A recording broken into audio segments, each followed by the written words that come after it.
Bounty hunters, vigilante justice, life sentences for trespassing, and mandatory DNA collection. If you thought immigration laws couldn't get any wilder, Mississippi just said, hold my sweet tea. Welcome back to Beyond the Bill Number, the podcast where we dig deep into the legislation shaping our world. Sometimes for the better, sometimes, let's just say for discussion purposes. I'm Stephen, and with me as always is my delightful co-host Sarah. Sarah, are you ready to unravel another wild legislative ride today? Hi, Stephen. I am ready to dig in. Today, we're diving into two of the most aggressive immigration enforcement bills proposed so far this year, Mississippi's HB 1484 and Missouri's SB 72. These two bills are largely identical, derived from a so-called model bill, and they have bounty hunters, life imprisonment, and anonymous tip lines. Okay, so let's start with some context then. We know that immigration policy has been a national flashpoint, especially under Trump's new agenda. Gone are the build the wall days, but what exactly has changed with immigration enforcement on a federal level that's motivating these state level bills? That is a great question. Trump wasted absolutely no time ramping up immigration enforcement. On day one, he signed a slew of executive orders. It was kind of like a whole shtick that he did, but he signed a lot of executive orders dismantling longstanding protections when it came to immigrants and immigration policy here in the States. And we're seeing more ICE raids, broader deportation powers under the Laken-Riley Act, which was the first act that Trump signed as president. And that we'll take a look at later this month. But there was really an emphasis also on local law enforcement cooperating with federal immigration authorities, which has kind of moved into this way of maybe it's not cooperation, but they're actually doing their own things, and it's getting a little bit muddy. What's different this time around is the state level of involvement, which is, again, you're not just agreeing and cooperating with these federal agencies, you're kind of owning your own stuff, which immigration policy has kind of always been a federal level thing. And some states are really jumping in with their own enforcement strategies, and that's where these two bills, Mississippi's House Bill 1484 and Missouri Senate Bill 72, come in. Right. So these bills took things to an extreme level then. So walk us through what they propose. Yeah, so buckle up. They create the Illegal Alien Certified Bounty Hunter Program. Yes, you heard that right, bounty hunters. Licensed bail bond agents could be certified to track and detain undocumented immigrants. And the penalties being undocumented in Mississippi or Missouri would be classified as felony trespassing, punishable by life imprisonment unless deported within 24 hours. So life imprisonment just for being in the state without documentation. That really, really does go beyond extreme. It's also worth sort of noting one other thing here, that the program is called the Illegal Alien Certified Bounty Hunter Program. And that is a switch in tone, isn't it? I think federal agencies have been ordered by the Trump administration to start referring to immigrants as aliens rather than immigrants, presumably because it makes them sound more scary, as though that's a sort of, little green men from Mars or something. This really is just extreme and kind of over the top. And it doesn't stop there. These bills would set up 24/7 anonymous tip lines where people could report undocumented immigrants or illegal aliens, complete with a $1,000 reward for every arrest made due to a tip. And get this, anyone detained would also be required to submit a DNA sample. Wow, the DNA collection part alone is a massive privacy red flag. Obviously, there have been many debates around how DNA should be collected, how it should be stored, how long it should be kept, all of those kind of things. But the bounty system sounds like it would open the door to sort of serious racial profiling. Yeah, exactly. Critics immediately pointed out that deputizing private citizens to track down immigrants creates a dangerous vigilante-style system. And let's be real, when there's a financial incentive to anything, when is there not abuse? And if we're tying that to reporting people or things like that, it is just a whole can of worms that I don't think we will really want to be opening as a country, but Well, obviously the lawmakers responsible for these bills disagree with you there. So where are these bills going? Are they likely to actually become law? well, the Mississippi bill has died already in committee. It seems that the provisions were too extreme, even for this notoriously conservative legislature. And the Missouri bill is still alive and kicking, but it's in committee. And frankly, it's unlikely that either of these bills actually become laws, but that's almost beside the point. The fact that these bills have even been introduced and that we're discussing them and they're out there at all shifts the Overton window. And what the Overton window is the range of subjects and arguments that are politically acceptable to the mainstream population at a given time. And so we can kind of breathe a sigh of relief as they fail, but then are kind of missing some other slightly less extreme bill. Will that one become mainstream? We're kind of seeing how our politics has changed over time. These Overton windows are changing, and we always talk about things that are acceptable today were not acceptable 60 years ago. And that's because of things like this over time being super outrageous, like women voting. And then, after 10 years of us being like, maybe women should vote, maybe women should vote. And, people not being like, oh, so ghastly that a woman could vote. And here I am, a voter. So That's right, and that's the problem with all of these extreme rhetoric. I mean, the Overton window is good if it lets people talk about gender or sexuality, which obviously is sort of taboo subjects in the past, and now they're not. But when it becomes quite a sort of extreme rhetoric of sort of distrust and fear, it moves the norm of what's acceptable, and it sort of plays into people's sort of worst instincts rather than their best instincts. So rather than saying, let's protect this marginalized group over here that we don't normally talk about, so let's start talking about them. Instead, it's saying, hey, you distrust that person who looks different from you and has a different religion. Well, it's okay. That's okay. You can do that now. So yeah, very, very dangerous to sort of introduce these kind of bills and to actually promote the discussion. Of course, we're discussing it. What do? You can't not discuss it, can you?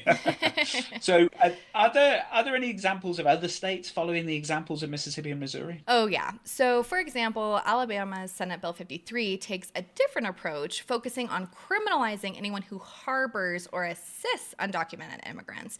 So, if you give someone a ride or rent them an apartment, you could be facing legal consequences. Wow. I mean, there must be enormous legal concerns with these kinds of measures, really. So, I mean, as you've already said, immigration is a federal issue. It's supposed to be monitored and implemented on a federal level. So how do these states think they can enforce this without stepping on federal toes? Or maybe they're not worried about that under the current climate.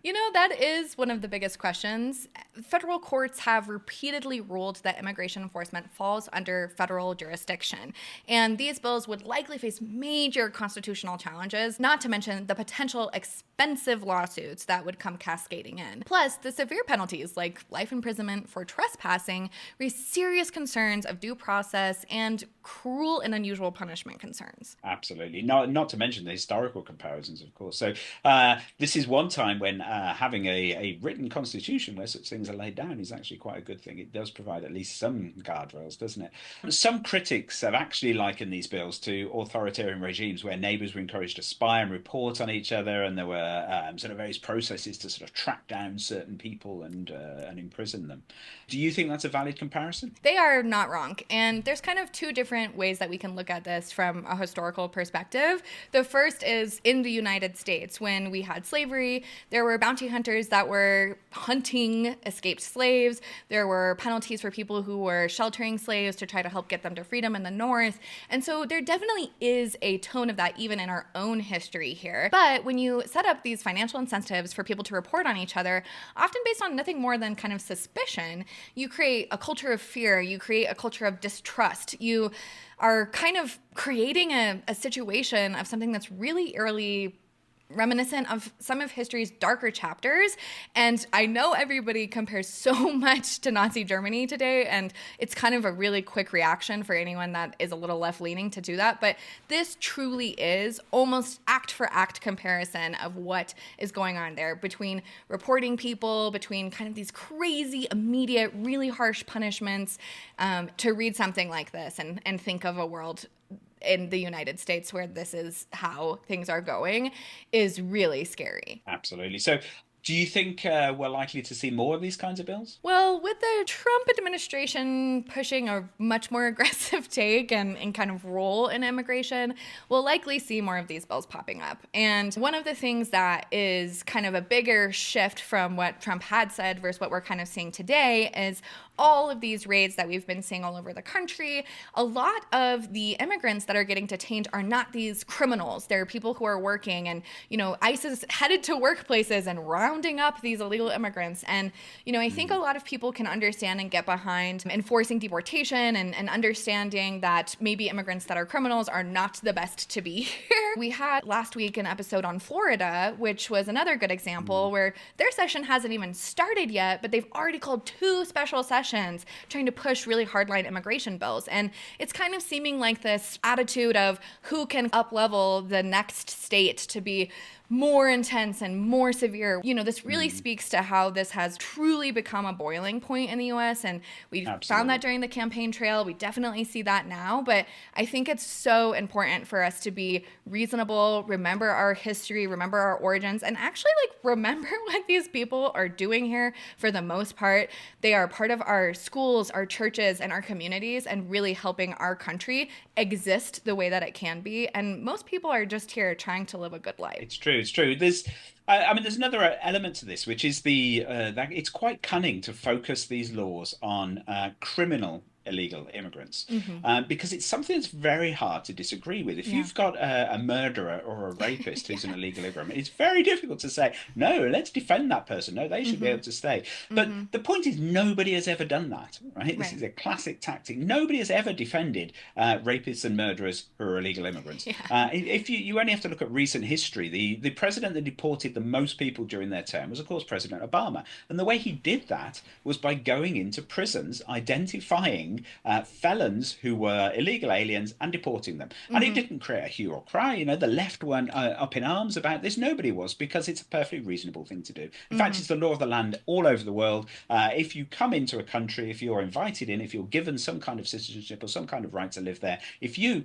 abuse that by committing a crime, then you are deported, and that's perfectly reasonable. But you don't catch criminal aliens by going into workplaces and rounding people up and so on. You don't need to do that. You go to the prisons, right? Because you're looking for people who've been convicted of crimes, not people who are suspected. But by focusing on this, they demonize all immigrants. And we've already discussed in the past about how immigrants are actually less likely to commit crimes than sort of native-born Americans.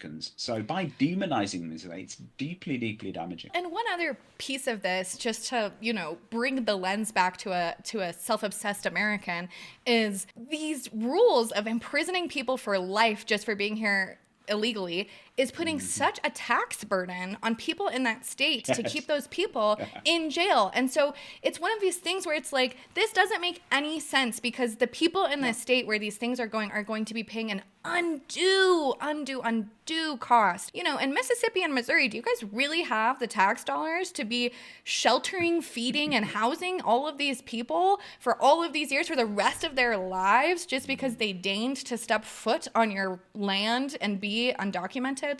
That is so weird and just doesn't make any sense to me. Maybe that's why the bill failed, but maybe the tax implications are enough to make people realize that maybe this isn't the right way. I'm not sure.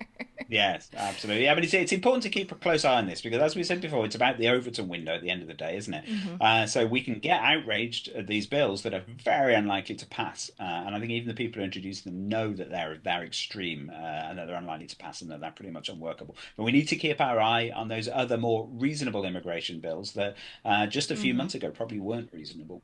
Yes.